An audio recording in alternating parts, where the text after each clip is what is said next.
Au milieu de l'océan, une salve de missiles russes Boulava.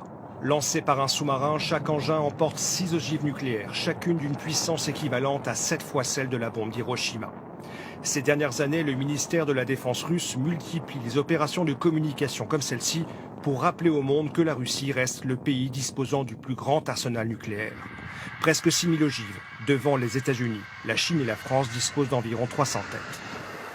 Pour lancer ces missiles nucléaires, la Russie dispose d'un arsenal récemment modernisé.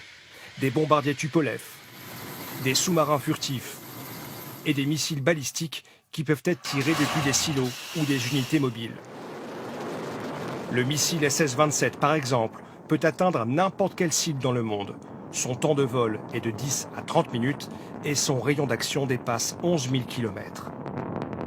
Mais jusqu'à maintenant, la Russie envisageait l'emploi de l'arme atomique uniquement en riposte ou pour dissuader un ennemi de l'attaquer. La mise en alerte décidée par Vladimir Poutine marque un tournant. C'est quand même inquiétant parce qu'on voit Vladimir Poutine brandir l'arme nucléaire non pas dans une logique de dissuasion.